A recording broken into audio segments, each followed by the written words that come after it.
Right, morning fellas, welcome back to another Villa on Tour video today. I'm back doing the Villa on Talk series that I haven't done for a couple of weeks because I thought I might not do it weekly because there isn't quite enough to talk about. So I'd do it either monthly or when there's a little bit to talk about, i.e. the massive win at Norwich away. So coming up in this video,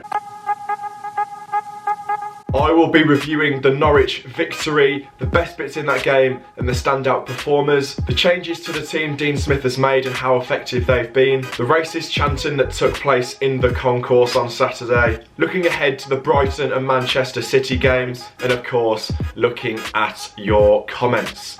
So let's start at Norwich, of course.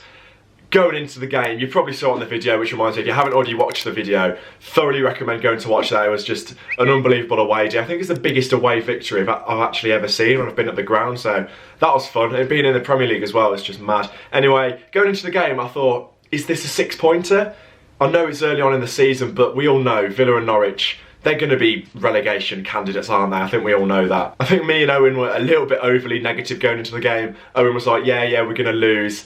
And to be fair, I can see why, because they beat Man City at Carrow Road, they're very good at home. It was clear that this result, just nobody saw it coming at all. Going back to that Man City win when Norwich beat them, it was the same team, plus about 3 changes, I think. And Farke is banging on about, yeah, we lost 5-1 to Villa because of the injuries. But, you know, Cantwell, Pukki, Buendia, etc. all started in that Man City game. They all played against Villa as well. Just didn't turn up. Pukki especially. Absent all game, really poor from him. I know he didn't have the service, but he was poor. So let's talk about the game. Wesley, 2 early goals. If you give the guy service, he will score goals. He got a lot of abuse after the Burnley game, and that's fair enough. He was poor, but then again, he didn't have much service in that game. So if you give the guy service, he'll score. Yes, they were pretty much 2 tap-ins that he scored on Saturday, but you have to be in the right place, right time. If he's a tap-in merchant, couldn't care less. As long as he's scoring goals, I don't care. There were also calls for Davis before this Norwich game. I think that was a bit premature, knee-jerk reaction sort of, because Wesley hadn't been firing before Saturday. You know, get Davis in, he might do something, but nah, I would have stuck with Wesley, and Dean Smith thought that as well, and he proved the right decision. I've got quite a cool stat actually. The most non-penalty goals scored by players 23 or under across Europe's top 5 leagues. Wesley is joint 5th on that list. Obviously, former villain Tammy Abraham is at the top, but still, being joint 5th on that list. 4 goals in 8 games, that's a 50% ratio, obviously. If you would have said that before the season started, I think most people probably would have taken that. It's a shame that he missed the penalty actually, because obviously that would have been his hat-trick. It would have put the haters in the bin sort of. It's just a little bit annoying, but obviously it didn't matter in the end, but still, bit annoying. So at half-time, I was still saying, we need the next goal in this game. We absolutely do, because if Norwich got it, they would have had the momentum being at 2-1. They would have been pressing us. They probably would have got the second. We've seen that happen before this season where we just kind of crumble. Once we scored that 3rd goal, Grealish scoring it, I thought, that's game over. Absolutely massive goal, just 5 minutes after half-time, I think. Adam's comment here says, thoughts on Jack Grealish, superb last few weeks. He's been unfairly criticised by a lot of Villa fans lately, and now he is starting to deliver. Just talking about Grealish there, he was phenomenal. That goal that he scored, the 3rd one, that was reminiscent of the Rotherham goal. He sort of drifts in from the left-hand side, lays it off, gets it back, slots it in. I think he's in the Who Scored Team of the Week alongside Horahan and Wesley up top, so he's done something right there. At the start of the season, coming back into the Premier League, he didn't hit the ground running, let's be fair. He had a few poor starts, didn't find himself making an impact on the game as much as he did in the Championship. But you can clearly see now, he's grown into his role, he's grown into the league, he's becoming accustomed to it again. I just think the way he carries the ball and the way he sort of runs and dribbles, I think it's just so refreshing and so creative, and it's so good to see that he's coming back up to his best back in the Prem. Now, I think it was the Burnley game where Smith changed it. He put Horahan in the midfield and he put Grealish out wide on the left-hand side, and initially you thought, is there a few concerns there that he'd be a cut adrift of the game, he wouldn't make as much an impact. Obviously he's not that quick, so playing on the left isn't ideal. Just look at his touch map from the Norwich game. I think clearly he's having touches all over the park. He finds himself on the left, in the middle, on the right hand side. He's just given that sort of free roam. I think Target massively helps this. I think Taylor, fair play to him, he stepped up to the Premier League sort of, but I think Target just offers that little bit more Grealish, he helps Grealish because Target sort of plays as a winger. He gets forward so much more and he can play as that left winger sort of role because he bombs up and down the wing so well, which allows Grealish to come inside, play in the hole and do what he does well, as well as Horahan and McGinn and Nakamba in that midfield. So it sort of overloads the midfield, but also helps the width with Target coming in. Obviously that goal was his first goal in the Premier League since 2015, I think September, when he scored that goal at Leicester under Tim Sherwood. So it's been a long time coming. He's deserved it. Fair play, Jack.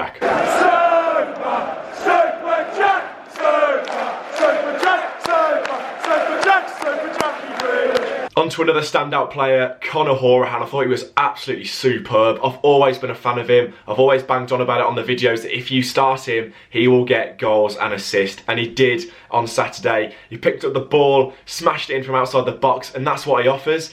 I think he's so good, and he'll still get his fair share of stick no matter what he does, and I don't know why. I think that goal was his first in the Prem as well as Jack's, and he's now scored in all 4 divisions in England, so fair play to him. He's deserved it. I think he's got the shirt now in the midfield alongside McGinn, with Grealish playing out wide, like I said. That obviously made it 4-0. The 5-0 goal, Douglas Luiz. Check out this from the video.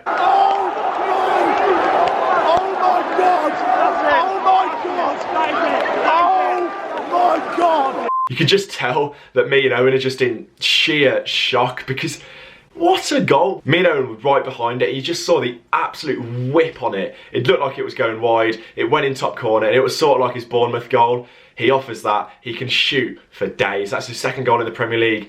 Fair play to him. I still don't think he gets a shot at starting because I'll come on to it. Nakamba, phenomenal. So I think Douglas Luiz, he's still on the bench, but coming off the bench, a bit of energy in midfield. He's obviously can have a dig from outside the box and he'll score every time. So he's a good option to have, but I still don't think he should start. So that made it 5-0. We're all having a party in the away end, but unfortunately, Mings' mistake puts Heaton in a bit of trouble, and Dermich has an open goal and scores. And I think we went a little bit more mental at the goal than Norwich fans did. We were just taking the mix, singing along to their goal music. Yeah. Oh my God.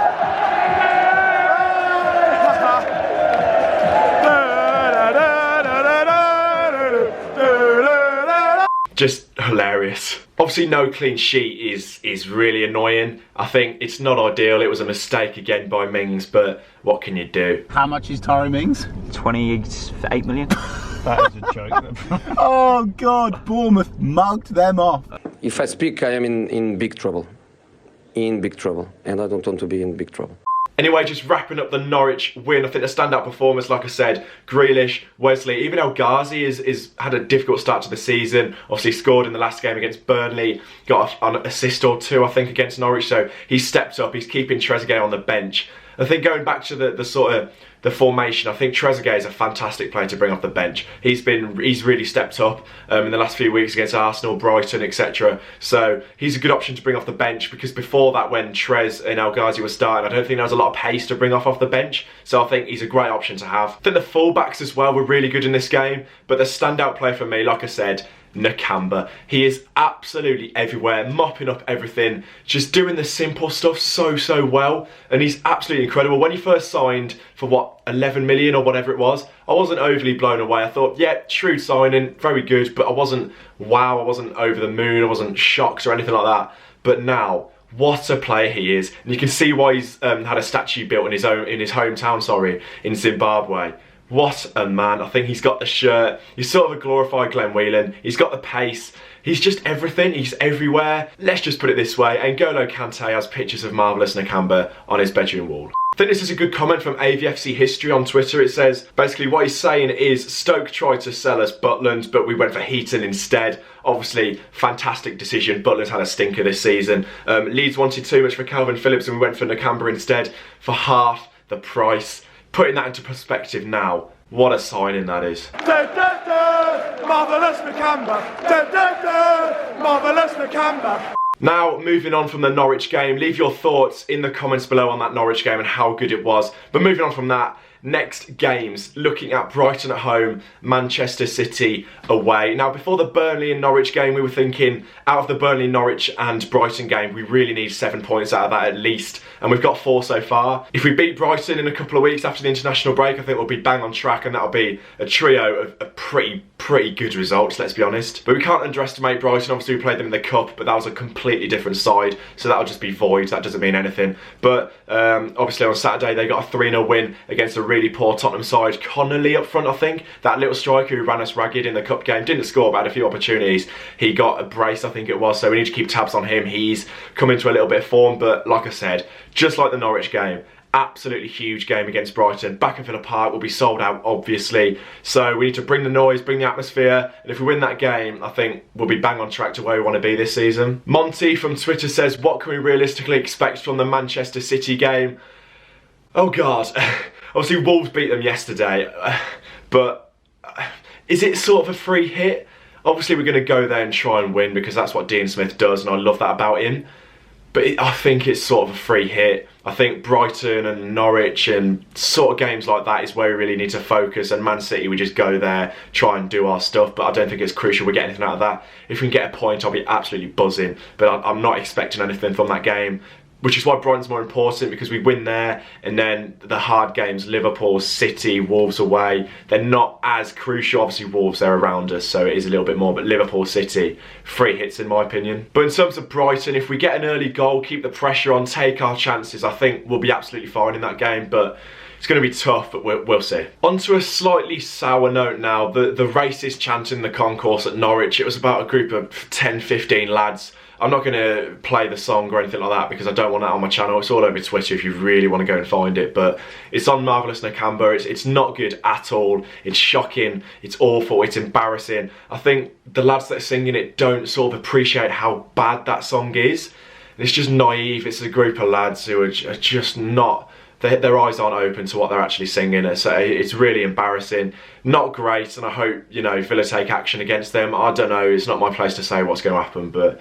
it's not good. It doesn't put the club in the best light. On what was a really good day away at Norwich, it just sort of puts a bit of a downer on it. So I've literally just stopped recording, and Villa have released a club statement on Twitter about the racist chanting. They said if the perpetrators are identified, they'll be dealt with in the strongest manner by the club and reported to the police immediately. So they've done well there. That's good news. So hopefully they'll identify them responsible and deal with them. It's just embarrassing overall, isn't it? It's shocking as well. But yeah, on with the rest of the video. But yeah, just finally moving on from that, obviously the massive talking point everyone was talking about this weekend was where was Ginger Jamie. Now unfortunately he was at work on Saturday, so it's typical Jamie, and he misses the best away day we've probably had in years. So unlucky sir, he'll be at Brighton, Man City, so he'll be back on the videos. But yeah, miss you Jamie. Last comment comes in from my mate Aaron. He says, Max, who has been your standout player so far this season? For me, John McGinn. It has to be. I think he's taken to the Premier League unbelievably well. I think he was amazing in the Championship, but he just looks better in the Premier League. That's mad. Like the guy, I don't know how many times we're going to say it, £2.5 million for John McGinn. What a signing. That's probably the only thing I'm grateful to Bruce about. He is unbelievable. He just uses his body so well. He's strong, he's fast, and look at this piece of skill from Norwich on Saturday. He's just an absolute baller. Like he's phenomenal. Love you, John McGinn. Keep it up, man. Please don't leave. I know we signed a 5-year contract at the start of this season, but don't go, please, John. But yeah, that's all from me. Thank you very much for watching. Obviously, leave your thoughts on everything I've discussed in the comments down below. Please subscribe if you are new. Leave a like on the video if you have enjoyed it. And yeah, the next time I'll see you is probably at Brighton, but do subscribe to the second channel as well, because we've got a game coming up on the second channel, neutral game on Saturday. So keep an eye for that. Without further ado, thank you very much for watching. Up the Villa.